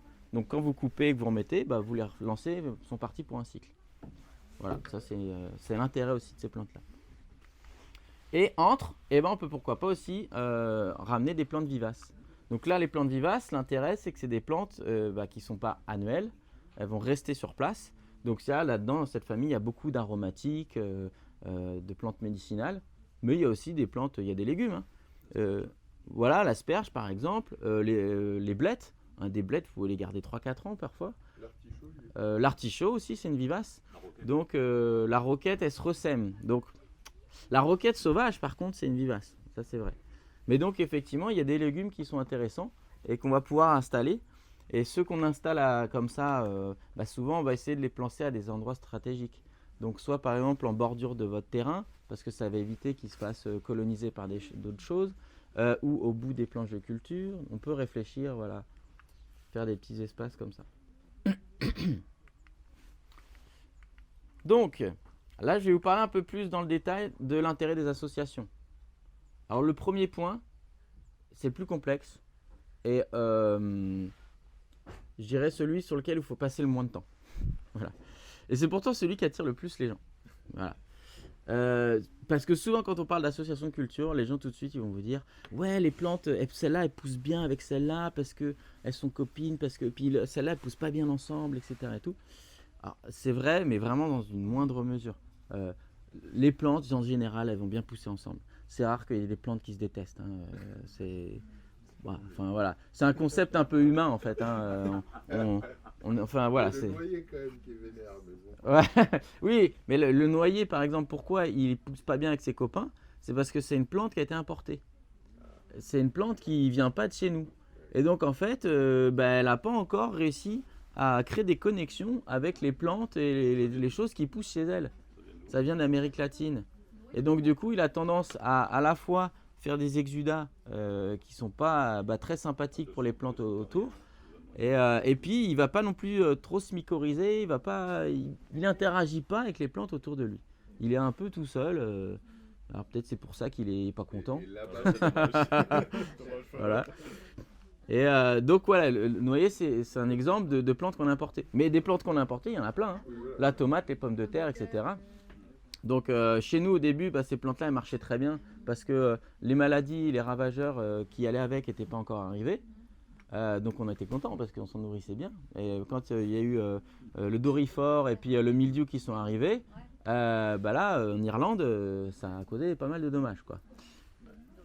Mais effectivement, en général, les plantes, elles peuvent avoir des interactions. Ça peut être à travers des molécules, donc qui vont être soit dans l'air, soit dans le sol, que nous, dans notre corps, on appelle des hormones. En fait, littéralement, pour les plantes, c'est une façon de communiquer aussi. Donc ça existe.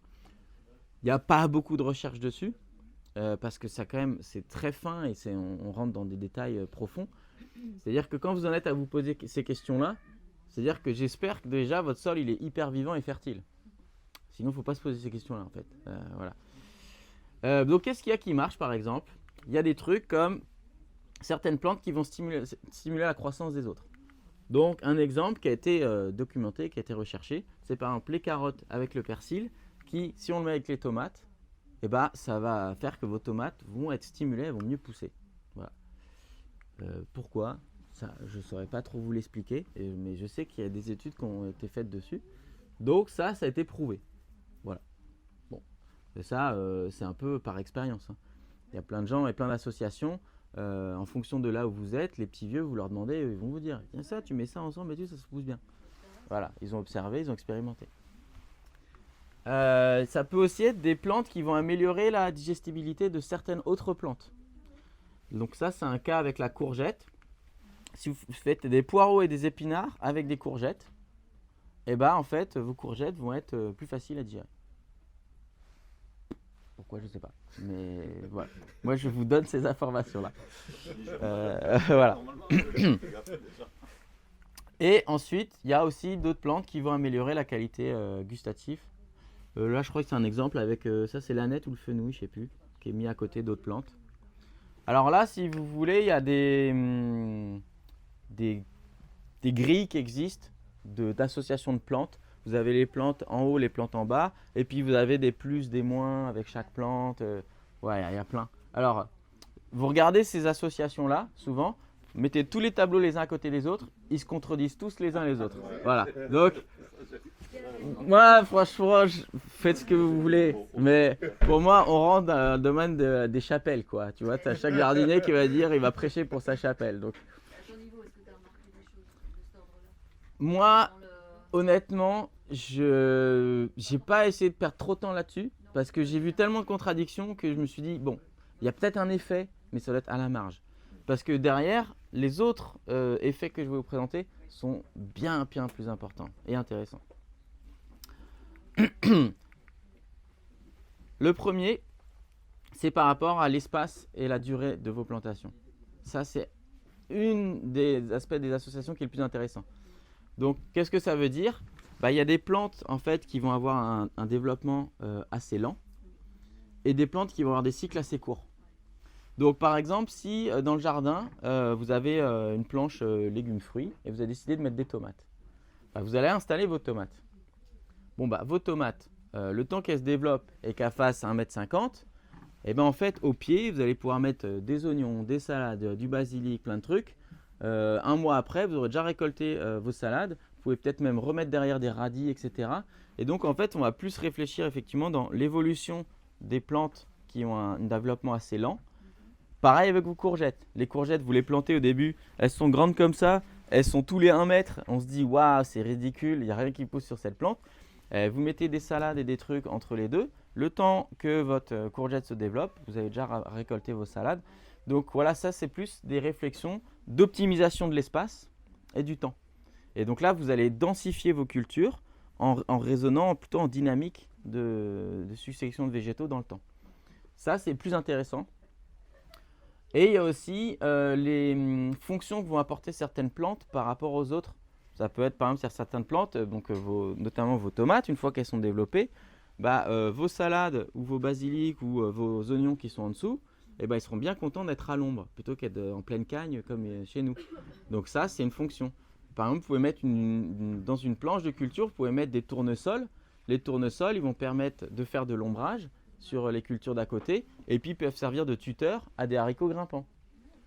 Là, on réfléchit en plus en fonction. Voilà, donc il y a une association qui est assez connue, les 1000 pas ou les 3 sœurs. C'est courge, haricots et maïs. Donc ça va plutôt d'Amérique latine.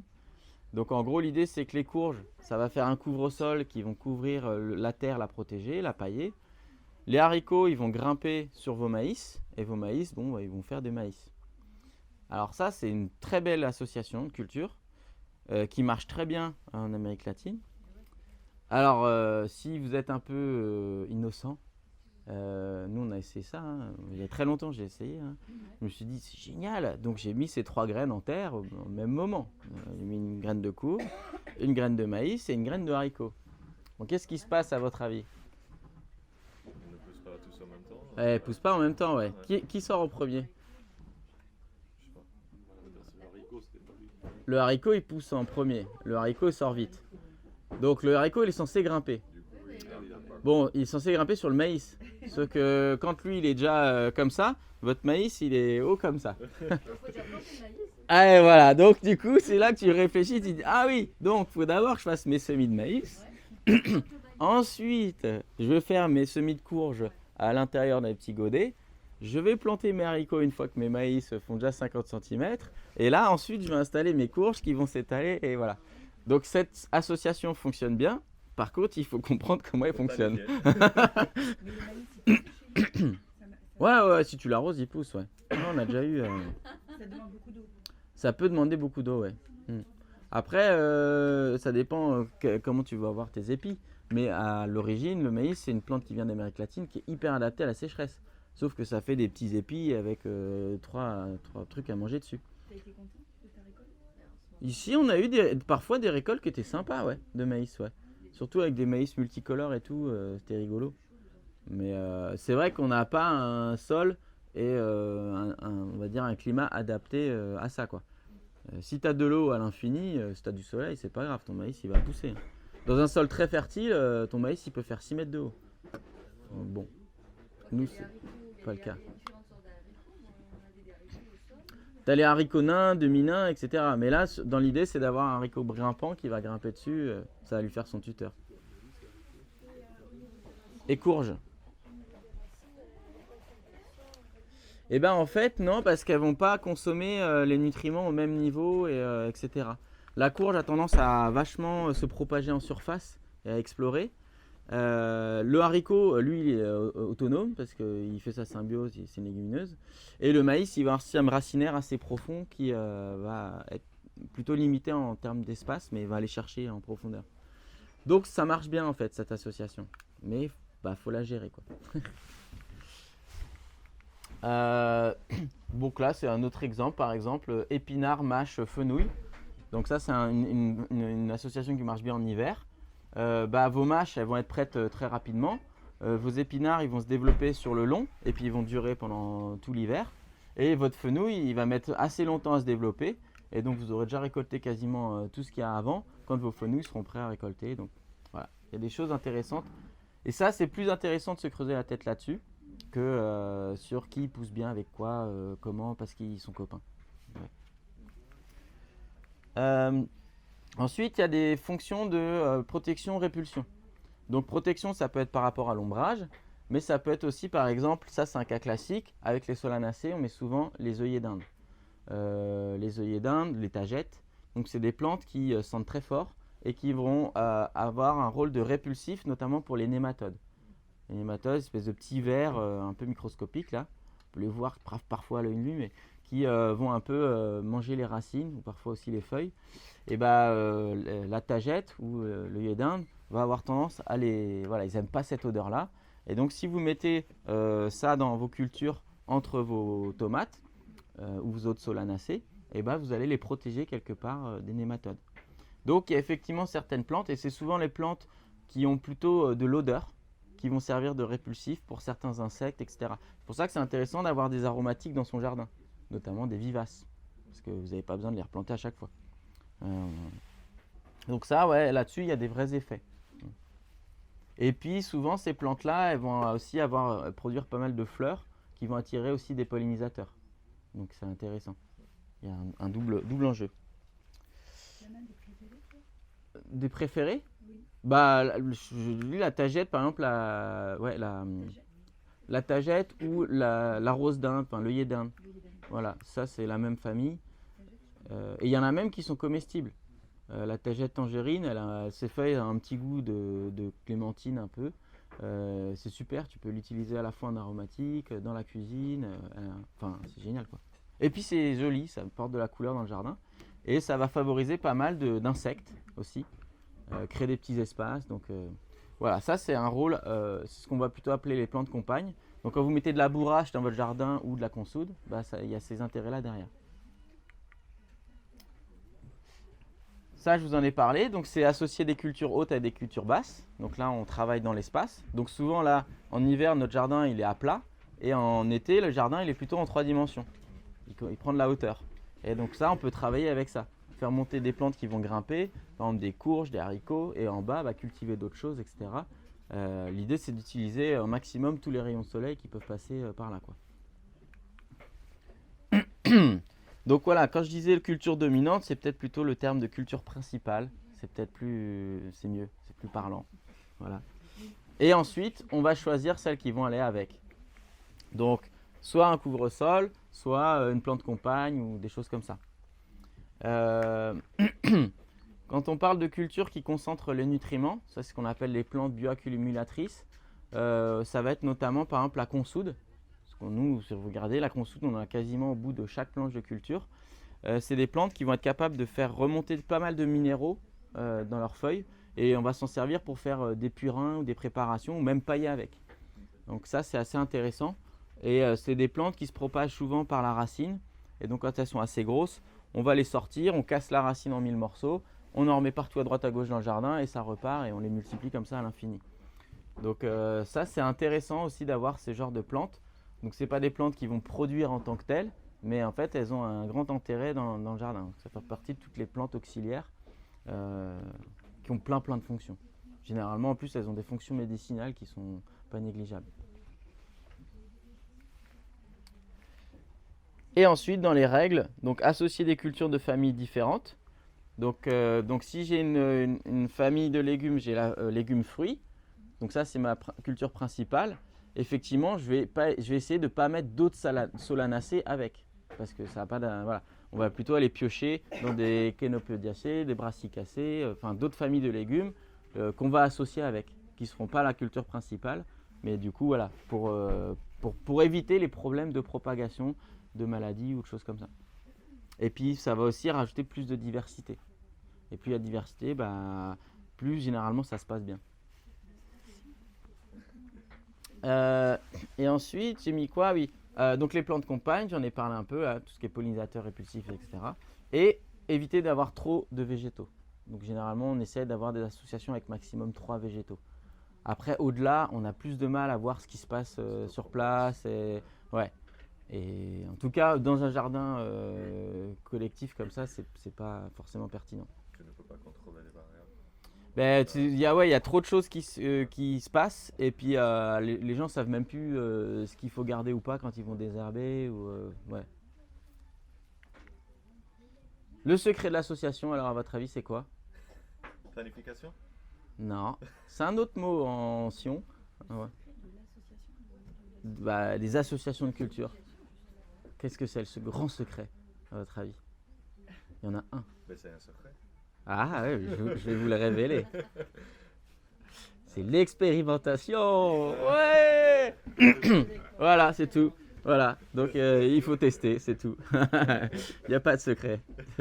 Vous essayez, vous voyez ce qui marche pas et c'est tout quoi. Et après vous allez avoir vos secrets de jardinier et puis vous allez écrire des bouquins et c'est bon. Voilà, c'est ce que font tous les jardiniers en vrai. Non mais c'est ça, en fait c'est ça le truc, c'est fou quoi. Donc voilà. Donc ouais. Et après c'est vrai que des fois c'est très localisé, des choses qui vont marcher à un endroit pas d'autre. Oui, il faut avoir ouais. les méta-analyses. Ouais. C'est pour ça que c'est bien de discuter avec des jardiniers locaux aussi. Ah complètement. Souvent eux ils vont te faire bénéficier de pas mal d'infos, ouais. Voilà. Ouais. Tu vois, acheter ses graines aussi. Donc ça c'est des familles juste pour vous donner des exemples, mais voilà en gros que nous on utilise souvent. Donc voilà, Cucurbitacea, Asteraceae, légumineuse, ça marche bien. Solanaceae, Asteraceae, légumineuse. Solanaceae, Alliaceae, Apiaceae. Chenopodiaceae, Brassicacea. Ah il faut se référer à toutes les familles que je vous ai dit avant. Mais petit à petit vous allez les connaître. Hein. Mais ouais, ça c'est des bonnes familles, enfin des bonnes associations. Et après, bah, par exemple, donc là-dedans on peut se dire Solanaceae. Donc Solanaceae, par exemple, si on est sur une planche légumes-fruits, donc ça va être par exemple des tomates ou des choses comme ça, des aubergines. Et ben on sait que du coup, ce qui va être pas mal, c'est de mettre avec une Asteraceae, une légumineuse. Donc par exemple des haricots, Asteraceae, ça peut être quoi dedans? Artichaut, artichaut, ça, ils vont rester sur place. Mais potentiellement ça marche très bien. Mais voilà, ce genre de plantes-là. Ça peut être des salsifis, ça peut être voilà, juste comme ça. Du pissenlit. Voilà. Donc ça peut donner des idées de quelle association on va faire avec. Donc par exemple, là c'est vraiment tomate, carotte, ail. Voilà, ça marche bien. Et on peut rajouter aussi en plante compagnonne, à droite à gauche. Donc ça c'est par exemple, vous n'êtes pas obligé de vraiment intercaler, mais de faire un petit carré ou un endroit. Persil, capucine. Les capucines, c'est des légumineuses aussi. Et elles vont aussi produire pas mal de vers qu'on peut manger. Elles vont attirer des pollinisateurs. Elles ont plein de fonctions. Et c'est un bon couvre-sol aussi, les capucines. Tu les mets où, ceux-là, le persil capucine C'est quelque chose. Bah, par exemple, si tu dis je vais mettre une tomate là, tous les je sais pas, 60 cm, tu peux mettre un rang de carottes par-ci. Tu peux mettre quelques l'ail entre les deux. Et puis à un endroit, tu peux mettre un plant de persil là. Et puis tu continues. Et là, une capucine. Et là, un plant de persil. Tu vois, ouais. La densité, elle diminue.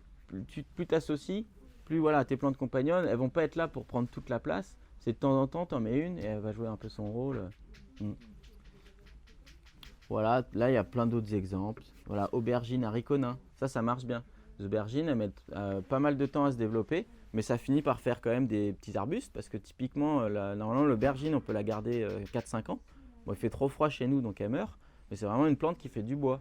Donc, si vous laissez vos haricots nains en dessous, eux, ils vont être tout contents d'être en dessous de vos aubergines, ils vont pas s'embêter, et vous avez 2 cultures en une. Et alors ça, c'est voilà l'exercice qu'on pourrait faire là, maintenant, si vous voulez. Je sais pas combien de temps il reste. Midi moins 7, et bah c'est parfait. On peut essayer de faire cet exercice, mais parce que c'est hyper intéressant. Alors ça peut être un peu long, mais on va le faire, on va le dire à peu près sur, on va le faire sur 3 cultures, pour que ce soit pas trop difficile. Parce que quand je disais qu'il faut cultiver les plantes qu'on va manger, faut se poser la question de qu'est-ce qu'on mange. Alors ça c'est pas toujours facile déjà de se dire et d'évaluer et d'estimer ce qu'on mange. Si sur une année, vous devez me dire qu'est-ce que vous mangez, combien de choux vous mangez, combien de pommes de terre vous mangez, combien de tomates vous mangez, combien de poireaux vous mangez, ainsi de suite. Il faut lister sur une année. Bah, en fait, c'est un exercice. Enfin, faut réfléchir. La première année, on l'a fait, ça. On a été surpris, mais c'était trop drôle. Par exemple, sur les tomates, je me souviens que il y avait des personnes qui étaient à quasiment genre 2 kilos, 3 kilos de tomates par semaine. Et du coup, on a fait le calcul. Ok, bon, 3 kilos de tomates par semaine. Donc, on va dire qu'un plant de tomates, il va peut-être donner 10 kilos de tomates. S'il est chaud patate, il est bien. On est 80 membres actifs. Combien ça fait de plants de tomates? Bon, bah en fait, le jardin était recouvert de tomates. Et là, on se rend compte, en fait, à quel point on surconsomme, en fait. C'est-à-dire que, bah ouais, en fait, c'est pas possible, en fait, de consommer comme ça, quoi. Donc ça, c'est un exercice hyper intéressant à faire pour comprendre, ah ouais, ok, si je veux produire et être autosuffisant, autonome dans ma production, eh ben, on se rend compte que soit déjà on va réduire le nombre de légumes qu'on va produire nous-mêmes, soit effectivement il faut se poser des questions. Après, il y a quelque chose qu'on ne voit pas, c'est que quand on achète des tomates en plastique au supermarché, effectivement il en faut peut-être 3 kilos pour être rassasié, alors que 1 kilo de tomates du jardin, en fait, ça ne fait pas du tout le même effet. Et ça change aussi beaucoup la donne, quoi. Ouais, essayez de le faire. Prenez un bout de papier là et on essaye de se dire sur l'année, on va choisir, allez, peut-être 5 légumes. On peut faire, attends, je vais l'écrire. Pourquoi tu dis que 1 kilo de tomates du jardin et 3 kilos de... Pas la même composition. Bah, c'est que la quantité de nutriments que tu as dans un légume va pas te rassasier de la même façon. Alors, je prends un bout de papier. Tac. On va faire l'exercice. Mince, j'ai pas de stylo. Je crois que j'ai un stylo. T'as un stylo? Ah si, ils en ont plein là, super. Alors, on va dire tomates, pommes de terre,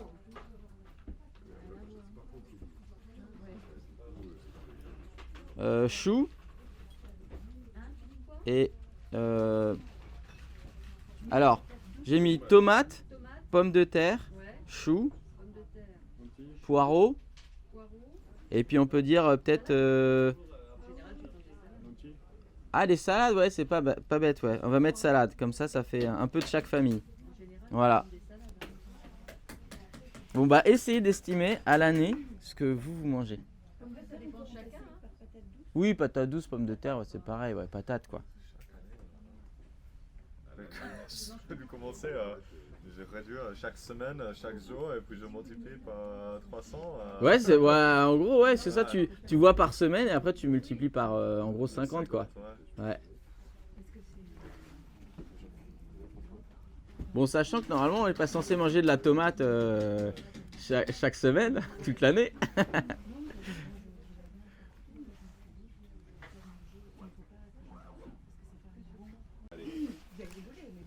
Mais non, mais on va faire une espèce de moyenne, on va voir.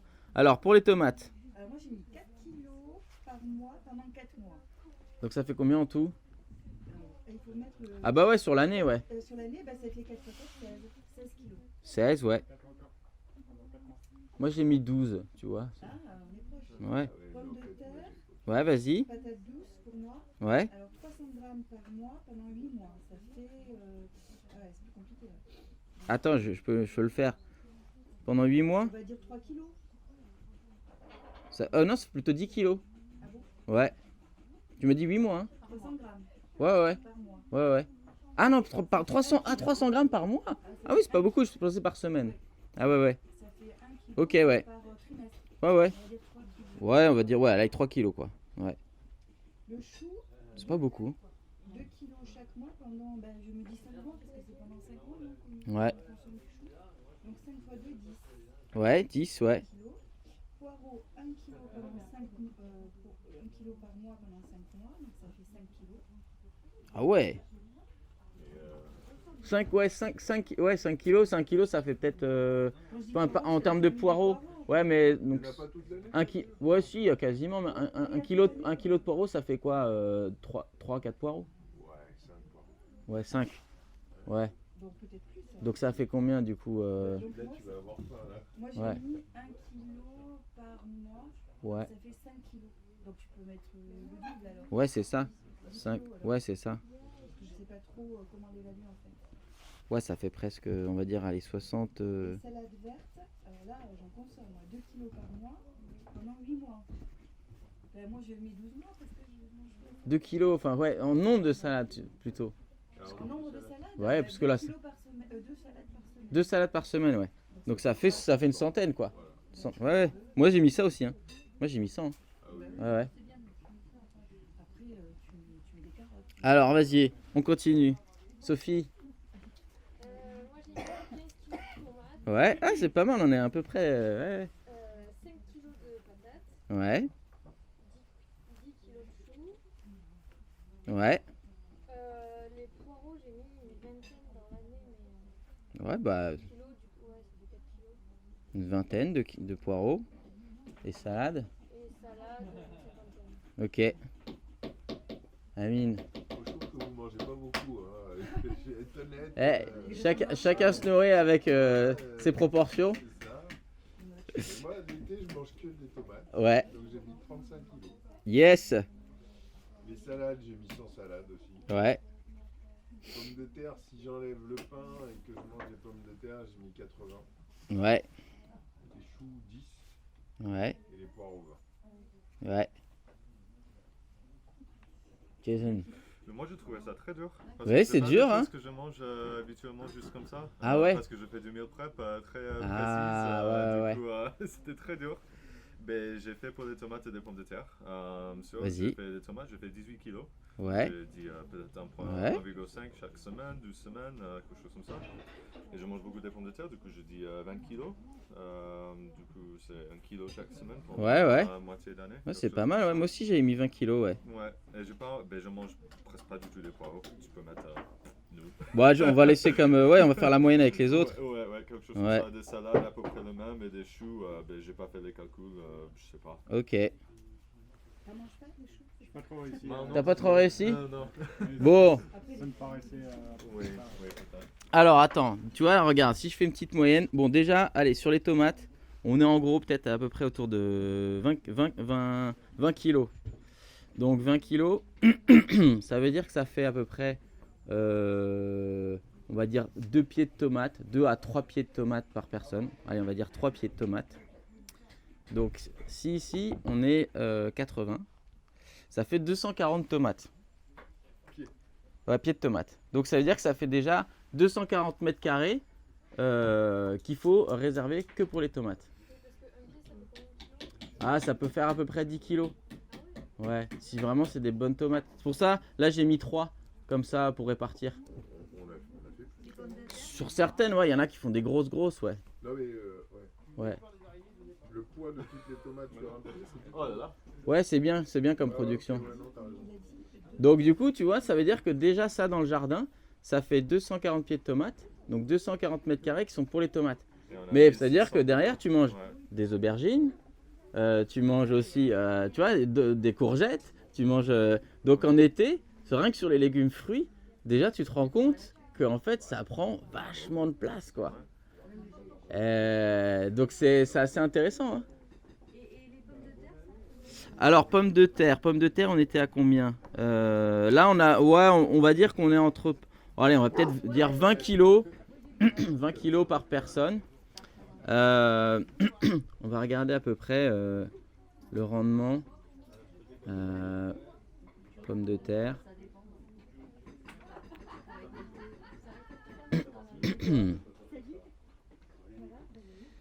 Alors, oula, internet est très lent.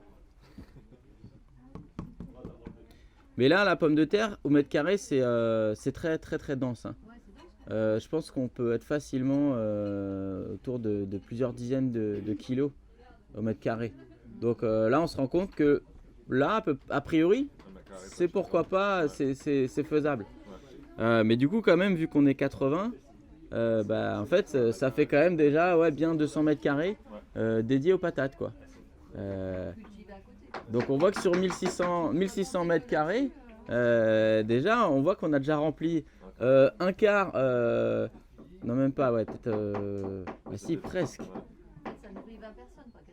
Ah ouais, voilà. En fait, on se rend compte qu'avec l'Oasis, si on veut se nourrir que sur ce qu'on produit, on peut nourrir une trentaine de personnes, en fait, 20-30 personnes. Voilà. C'est déjà pas mal, en fait. Mais on se rend compte que du coup, l'espace que ça prend et le boulot que c'est, en fait, d'être maraîcher, de se nourrir. Mais voilà comment on peut faire l'exercice pour se dire, bah voilà, en fonction des objectifs, à quel point je veux me nourrir avec mon jardin, la taille que j'ai, le temps que j'ai, et ben en fait on se rend compte que très vite on peut arriver et on peut faire des choix qui sont judicieux. Et finalement on sélectionne, hein, on se dit bah finalement moi ce que j'aime bien c'est ça. Par exemple si comme Amine on se dit bah moi l'été je me nourris que de tomates, bon on met le paquet sur les tomates. Ouais, c'est intéressant. Voilà. Et puis bah après on fera les ateliers pratiques au fur et à mesure avec Thierry et Fabien. Où là on va faire reprendre toute la planification, tout ce qui a été fait effectivement et puis faire l'exercice par petits groupes de faire la rotation, de réfléchir les associations. Non, on le fera un autre jour, ouais. Ouais, on l'étale comme ça. Ça c'était un peu la théorie, mais c'est pas mal du coup pour comprendre comment ça fonctionne derrière. C'est juste une méthode en fait. Mais ouais. C'est très intéressant. C'est la générée. Ouais. C'est cool. Et là, j'ai vu que c'est les oignons en ce moment, là, les oignons. Oignons, ail, en ce moment on en a pas mal dans le jardin. C'est des graines? C'est des bulbes que tu peux planter, ouais. Ou parfois même aussi des plants, mais des bulbes, ouais, tu peux encore. Et là, c'est ceux que tu auras à la fin du printemps, début été. Ouais. À tout l'hiver, quasiment, chez nous, ouais, tu peux les planter. Hein. Bah là, c'est surtout ces plantes-là. Mais là, on peut commencer à planter des fèves. Là, ça y est. Donc les fèves, on peut recommencer. Les petits pois aussi. Ouais. Ouais. Là, ils vont commencer à lever. Hein. Et après, ils vont se développer lentement, hein, parce que les jours sont courts, il fait pas très chaud. Mais tu peux déjà, si tu as de l'espace dans ton jardin, tu peux commencer à réinstaller ces cultures-là. Très peu. Ça résiste très très bien au froid. Bon, chez nous, le gel, c'est très rare. Hein. Ou alors, tu as la nuit, tu vas avoir un petit gel de surface. Et... Ouais. Et ben voilà, merci. Merci à toi. Hein.